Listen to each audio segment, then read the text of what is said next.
City. I'm Diana Black, and today we're here with our second segment with Mr. Alvin Brooks. How are you today, I'm Mr. doing great, Brooks? and good afternoon to you, Ms. Black. Thank you. Yes. Tell me something. Tell me a little bit about yourself. Well, first of all, I'm 80 years old, and I know I don't look a day over 90. And I've been in Kansas City since I was about 2 years old. I was adopted by the Brookses, brought to Kansas City from North Little Rock, Arkansas, Alaska County.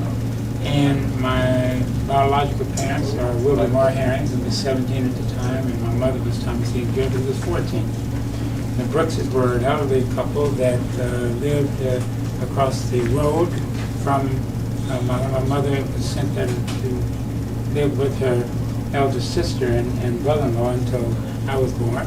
And so after that, when my mother wanted to go back to go to school in Memphis, Tennessee, the Brookses decided that they would keep me. My mother asked me to do that, but then they decided to adopt me before she left, so that there wouldn't be any question about who had the legitimate parents at the time.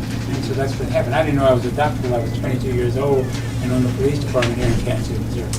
So from there, coming to Kansas City, bringing to Kansas City, I had an illness when I was very young, and I was actually dying from malnutrition.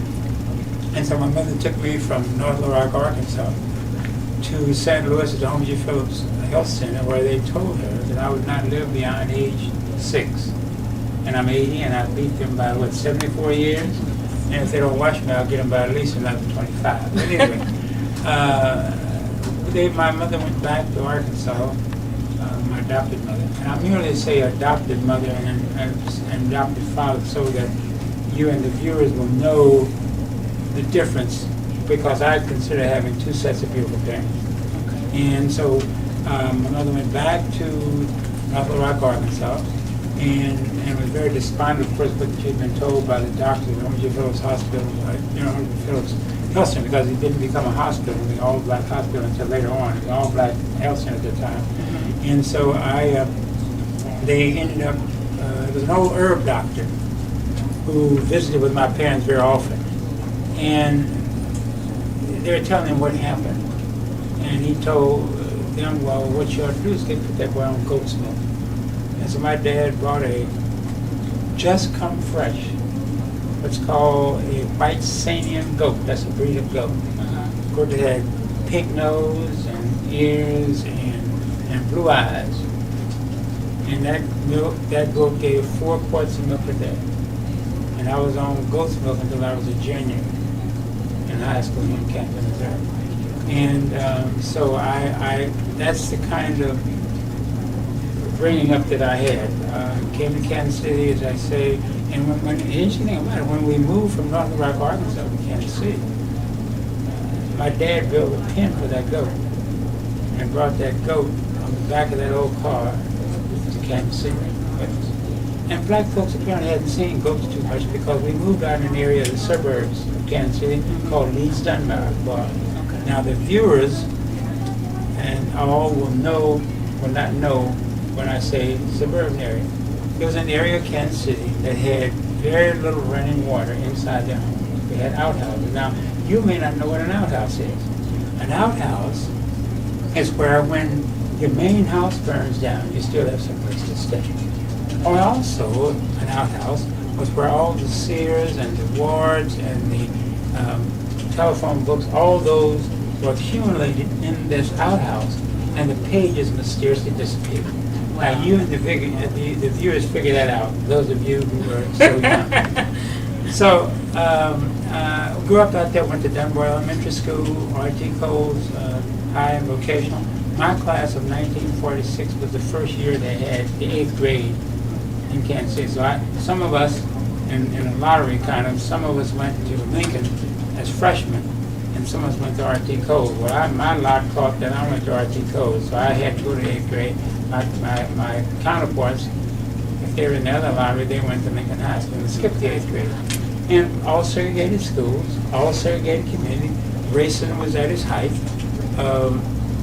And from graduating from RT Coles, although I attended Lincoln and RT Coles, my diploma says RT Coles because I took a trade which was band and orchestra.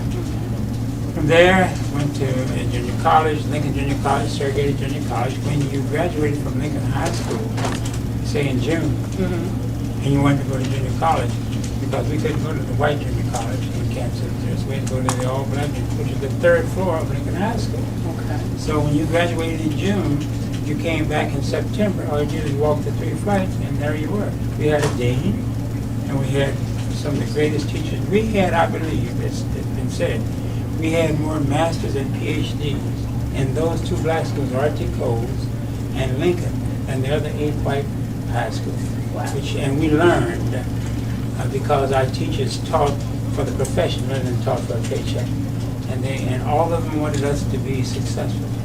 And many of us was. I never feel that I'm that successful. I don't think that I'll ever be successful or made it until the least of these of my people have been successful and made it. So I don't ever see myself as being, my ego is limited. I don't do things for ego. I do things because I feel it's the right thing to do, the kind of thing that the Creator would want us to do. Praising the Creator as well as and serving each other. That's what I think. So I've had a great young life. Now you may have some other questions when you ask me, because I can just go on like this going on. Okay. All you can do is sit there and smile and nod your head, and in about 2 or 3 hours, I just be taking a breath and we come in for the second segment. But it's quite interesting. Your history, it's quite profound, and we have to appreciate some of our elders in the community. And also, you have a group called Ad Hoc Against Crime. Tell us a little bit about that. Ad Hoc Group Against Crime, right here in the back. Yeah. You can see this colorful sign. Well, the Ad Hoc Group Against Crime was formed in November of 1977. I was an assistant city manager in city government. And in a short period of time, I believe it was from March to June, there were 10 women who were murdered. All were what we call prostitutes, and all had drug problems. And that was the Terry. No, Terry Blair is written. This is okay. This is 1970s. Okay. And so what happened was that I was sure that the black community thought it was a serial killer. It was about the same time we had the son of Sam on the East Coast, up in New York and New Jersey. It was felt that this was a serial killer, and even accused some police officers of being involved in killing these 10 women. Wow. Well, I convened a meeting on the 30th of November, 1977, and I had planned for it to be just a meeting of about 30 or 40 people in the black community. It represents sort of the length and breadth of the black community, but politicians, religious leaders, civic leaders, community, organizational leaders, and just about 40, 50, 60 at the most. I had a whole list. But what happened, it got leaked out by one of my friends, not intentionally, that I was convening this meeting the 3rd of November, Wednesday night, 1977, at the then Linwood Multipurpose Center. There were several hundred people there, and they showed out because the cameras were there. And Sergeant Al Lomax, who is now the U.S. Marshal from the Western District of Missouri, we were trying to go over each of these cases so that we could see that they were not a serial killer. And in turn, we never got a chance to present to the group that these are the similarities. There are no similarities between any of these cases that would lead us to believe. And I'm a former cop from 1954 to 1964, street cop as well as detective. And I knew a little bit about what I was doing, a little bit anyway. We determined that it was not a serial killer, that there were 3 killers were involved in these, not all together, but individually. Either they were killed by a John, purchasing services, either a dope dealer, because of a bill to be paid or was stealing some drugs from that dope dealer, and the other was pimp. And we went through each of those and we found out pretty much who was what, just based on the evidence we had. And never got a chance that evening to tell that story. But several meetings after that, because what happened, at first was several hundred, then it narrowed down, and nobody was willing to work, everybody came there to complain. Rather than to really do something, say, well, what are we gonna do about it? How are we gonna solve these tenants out on site? So as a result of that, the Ad Hoc Group Against Crime took shape, and the Ad Hoc Group Against Crime was merely shortened. It came out, it was originally called the Ad Hoc Group of Interested Persons and Representatives from the Black Community. But the media, rather than didn't put all that on the screens, they just put Ad Hoc Group Against Crime, and so we became that rather than the whole the long title.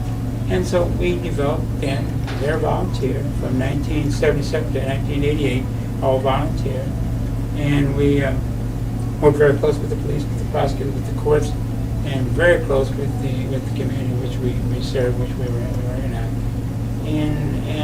And so that group has been in being with a short 7-year disappearance, if you will, where another group, Ad Hoc, was formed or emerged with another group called Project Neighborhood. The new group was called Move Up. Okay. But they kind of changed their directions, and in December of 2007, they closed their doors. Let me just reflect back with you just a little bit. I was talking about when the two mergers between the Ad Hoc Group Against Crime and the group called Project Neighborhood. The new group was called Move Up. Well, what happened during that period of time is that they were there until December of 2007, and then of course they folded. But going back yet a little further under the Ad Hoc Group Against Crime, we were fortunate enough in 1989 to bring President George W.H. Bush to Kansas City.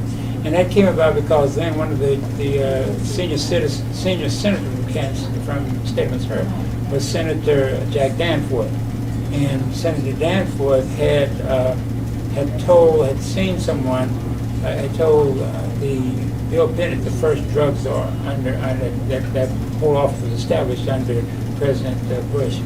And Senator Danforth said, you need to get out to Kansas City and see what Al Brooks is doing with a group called Ad Hoc Against Crime. So he came out, we took a bus tour around and with the police saw some of the drug houses and the drug activity. And that was in October of 1988.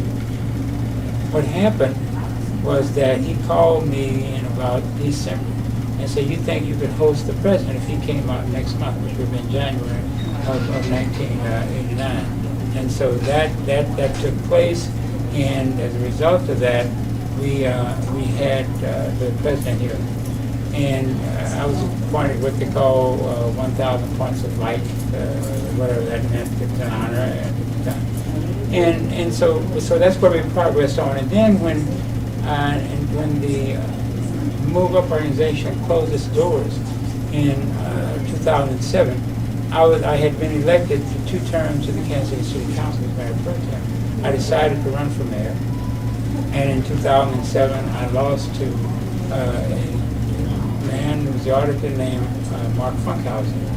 And of course, a number of people then asked me, since I didn't win that election in 2007, why didn't I start that Ad Hoc Against Crime again? So talking to the prosecutor and some of the courts and some of the police and other community folks, I decided to start it. So in October of 2008, officially, the doors here at 3116 Prospect right here in Kansas City, Missouri, open. This building, we've had it pro bono for almost 4 years. The black firefighters to help decorate, that's what it is. I begged and borrowed, didn't steal, begged and borrowed, everything was in here from somebody else, from the carpet to everything else. And so we've been kind of ad hocing, if you will, since that time.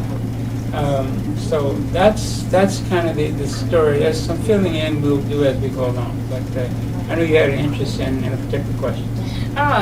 Mr. Brooks, tell me, do you know of any organizations that had around this city that has duplicated what you've done with Ad Hoc Against Crime? Like any cities that have an Ad Hoc Group Against Crime, something like that. Right. I know of none. A friend of mine who was with the Department of Justice did a survey back a number of years ago before Ad Hoc folded into the other organization.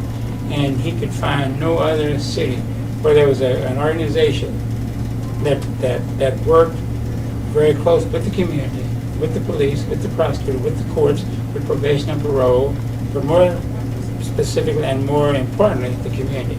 And that's the reputation, the history of the Ad Hoc against crime, forming that kind of coalition, forming that kind of collaborative. And at the same time, we have something unique as a community base. You see, we're right here in the heart of the violence. In this part of the city is the highest crime rate in the city. There are 6 patrol divisions in Kansas City, police patrol divisions. 3 of them that are predominantly African American, Hispanic, and poor are south of the river. North of the river, Kansas City is in 3 counties. 2 counties north of the river and the one Jackson County south of the river, which we're in now. The 2 counties north of the river are, of course, the Clay and Platte County, but that's still Kansas City, 318 square miles, almost half million. So we are very unique in that also we're there are only 2 police departments in the United States that are under state control. And that means the governor appoints the commission in St. Louis and Kansas City. And it just so happens that I've kind of come full circle. You heard me talk about I was a cop, district cop patrol officer as well as a detective. I went on the police department in 1954. Was promoted to corporal when they had corporals, and eventually detective. I was there for 10 years. And one of the things that is unique, I've come full circle because 2 years ago I was appointed as one of the 4 police commissioners by the governor, and which served at the pleasure of the governor. But so I've come full circle from a cop on the streets, a detective, investigating crime and violence, to just now on the Board of Police Commissioners. So that's coming full circle. I see that you guys are motivated to continue to move on with building up our community. So tell me, what are some of your goals as far as the community is concerned with our crime today? Well, one of the things, the thing that's kind of unique about what we're doing today, when I started, and I want you and our viewers to know that when I say I, it's not an egotistical kind of thing. I'm not an I person, it's a we or us. But there are some things that I think are important to say, and I have to say I because I was involved in it in some kind of way. But one of the unique things about the Ad Hoc against crime now than it was in the earlier years is that since we as a people, African American people, in this city and most urban centers around this nation, we tend to be the highest assault and homicide rate, regardless of the numbers in those cities. For example, Kansas City, if you can depend upon and predict each year of the homicides in Kansas City, 7% are going to be black males. And anytime that somebody can predict your behavior, you're no longer in control. And so we become predators of each other. And another thing that really concerns me is that we tend not to treasure each other's lives in a way that if we kill each other, it's acceptable seemingly. That's an overstatement, an exaggeration, but I'm saying it's acceptable because we don't do anything about it.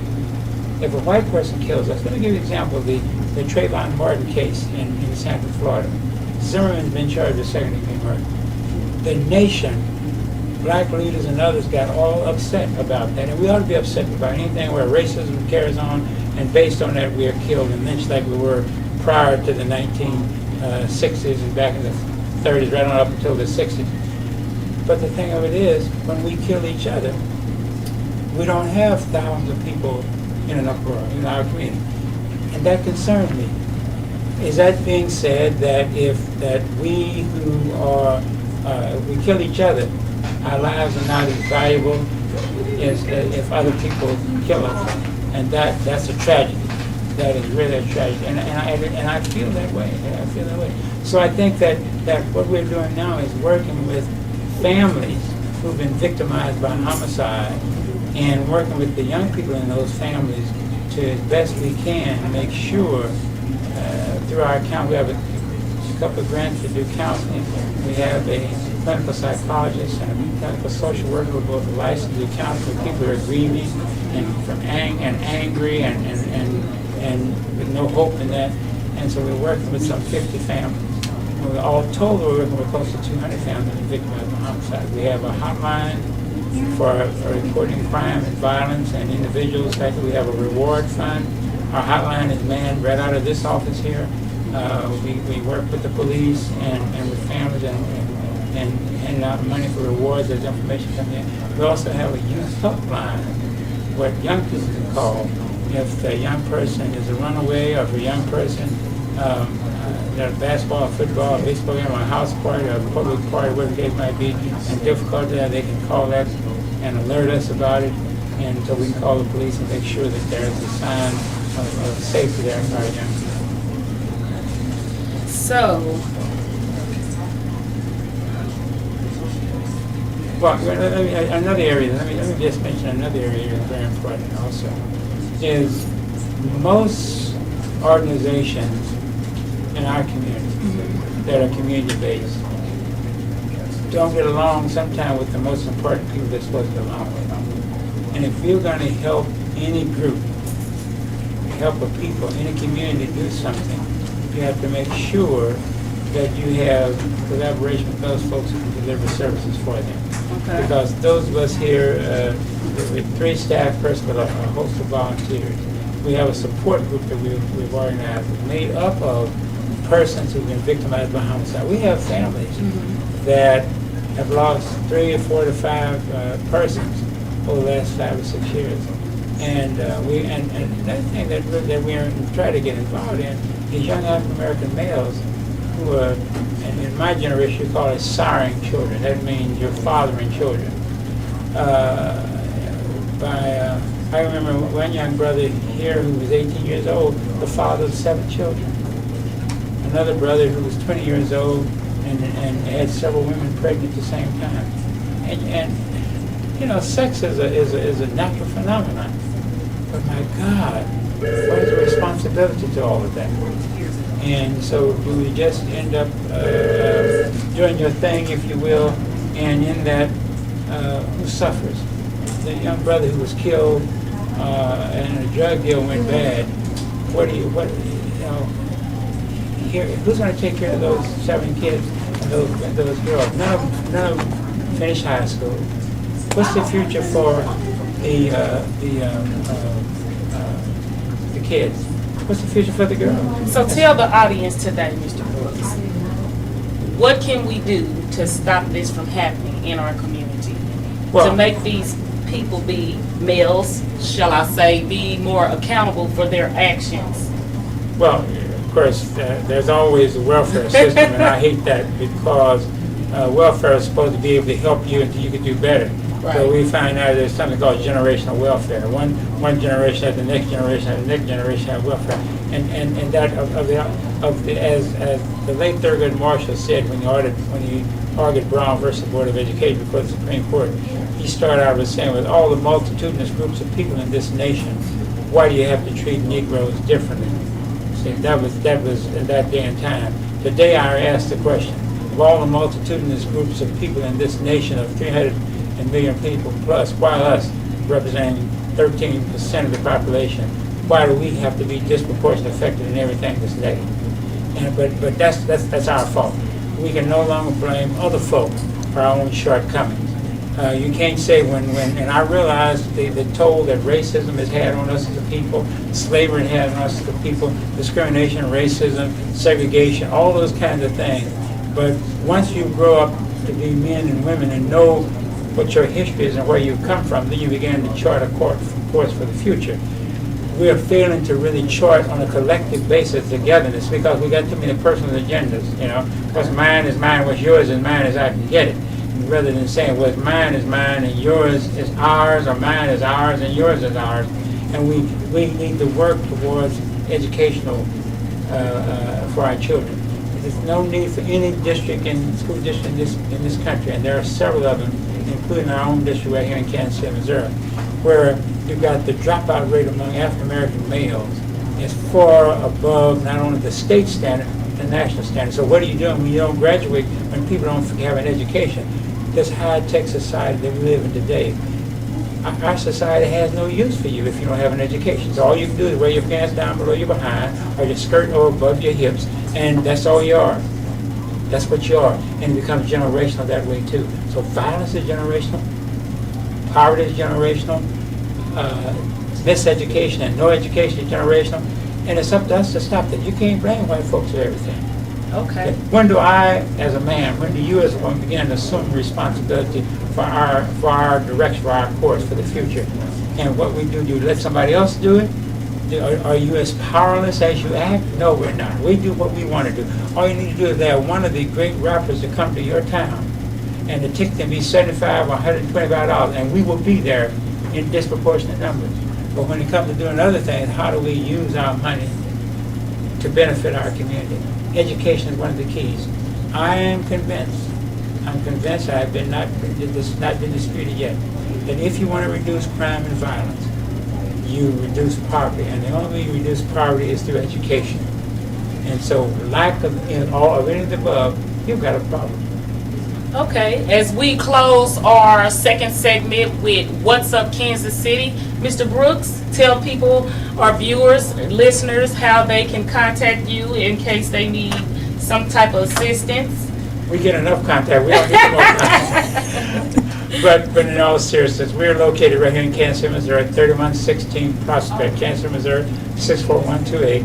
Our phone number is area code 816-861-5500. Now, you heard me mention that we have a reward fund, and we have that we pay out money for information leading to the solving of especially the violent crime. We have a hotline number, is area code 816-753-1111. We also have a youth helpline where young people can call if they feel that they are abused and misused, if they're run away, if they're thinking about running away, if they have any kind of problem at school in the community. That's the youth helpline. That's 531-2665 or 531-COOL, so the young folks can call that. And we're here for the purpose of being a voice for the community, but more importantly, helping those to become voices in the community for themselves. Doing everything we can through these various families we work with and individuals, as well as the police and others, to do our best to reduce the crime and the violence and bring about more love and respect among us as a people. And outside of, my name is Diana Black, and as we close with What's Up Kansas City, I also run an in-home health service agency. We offer jobs. We offer different services that will build up the community. So if you're needing a job, you can contact me at 816-822-1000, or you can contact me at 510-7760. And also, we are in the process of opening up adult daycare for some of our elderly people in the community to get them out of their homes. So contact Diana Black, and thank you in viewing What's Up Kansas City.